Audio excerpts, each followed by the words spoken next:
Hello, I'm Jane from Loopy's Place and I'm coming to you from my studio here in Sheffield. Topic this week is wadding, cotton versus polyester. So why are we talking about wadding? Well, this week, see all my scraps here. I've been sorting those out, getting some usable lengths out of them, just to help tidy up the studio and to make it easier when I make my next project. Looking back over the years, when I first started quilting, I was using polyester wadding. I think probably at the time that was the only wadding I was aware of. That came in different thicknesses, so you could get thin and thick, different grades, came in ounces in weight, so that you could get different effects when you did the quilting. Now, I don't know about you, but I can get a bit sensitive about feeling, and I've never really liked the feel of polyester wadding.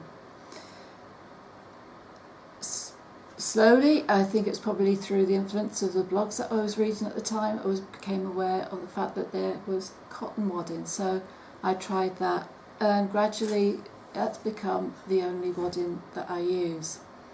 So would I say cotton's better than polyester?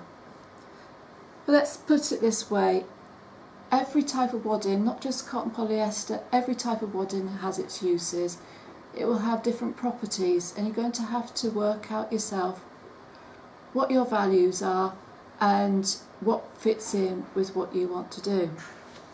So let's have a look at some of the things that we found out. Polyester, I think when I was using it, it was also the cheapest form of wadding. And when you have a family, you don't always have that spare amount of money to spend on hobbies for yourself, and so you will do the cheapest that you can do. As I said, it came in different weights, so you could have different effects from it. And for many, it was easier to wash, easier to dry. Just going to share this quilt because I'm not totally against polyester wadding. This was a quilt that I had made, and I think that actually this was probably the last quilt that I made with polyester wadding, and I tied it, and it gave a nice puffy feel to the quilt. So if that's what you're looking for, then polyester was probably the way to go. It's easy to wash, so a lot of people will recommend using polyester wadding in things that you're going to use with babies or small children. For me, I prefer natural fabrics because it's breathable. So most of my quilts now are done using cotton wadding. So properties of cotton: it's thinner. So in my beginner classes for those learning to quilt, it's easier for them to use that and quilt on a machine. It's not so bulky, so it goes under the foot easier. It's less likely to get fabric tucks in it because you can keep it all even, especially if you're using a walking foot. So when I first started using cotton wadding, it would come and it would have little slubs and burrs in it from the plant.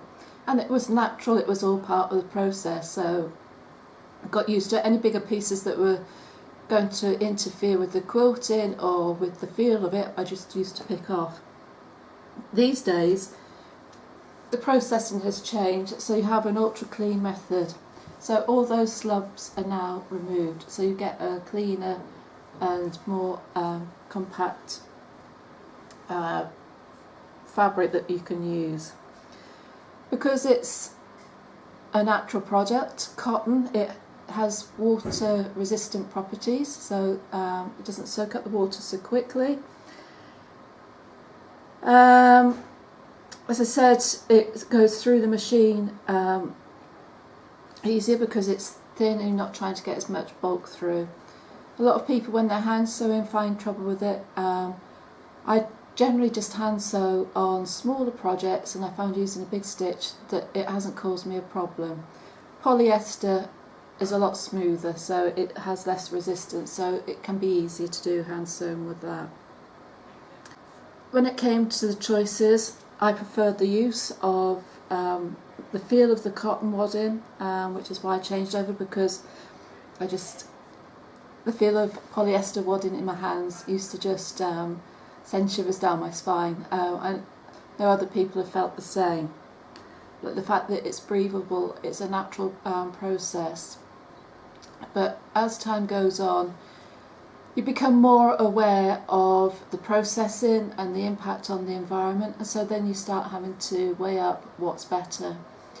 These days you can get lots and lots of different waddings. There'll be subjects for further videos coming up. But whatever wadding that we're using, we can reduce the impact by not wasting the product. As I said, got lots of scraps. How can I make the most of that? Well, actually, there's two different ways you can use it. Scraps like this are quite useful for doing small things like coasters, but also I'll put a link into the comments below with a link to a video where I'll show you how I'm joining these together to create bigger pieces. There's some that I've done already. Do have to pick the bits off later, but you see, I've done pieces like this, so they're going to be more practical to use, and I can join these together as well. But for the time being, I'm just doing them about that size, and that will reduce the amount of waste. The offcuts from this goes into a bag that I keep on by the side, and then that's used for a stuffing. So none of what I buy from the cotton wadding goes to waste, and I think that's an important part of what we're going to be doing. Whatever wadding we're going to use, we want to use every last bit of it if we can, which is going to reduce the amount that we're going to have to keep buying. I'm sure that you have your own preferred wadding. Put a comment in below and tell me what yours is and the reasons why you prefer it. I am going to be investigating some bamboo wadding. You can get a bamboo and cotton mix, and also you can get just 100% bamboo. I'm going to have a look at that, and I'll be back with you at some stage and sharing my thoughts on it, how it's quilted, how it feels, and be able to share that information with you.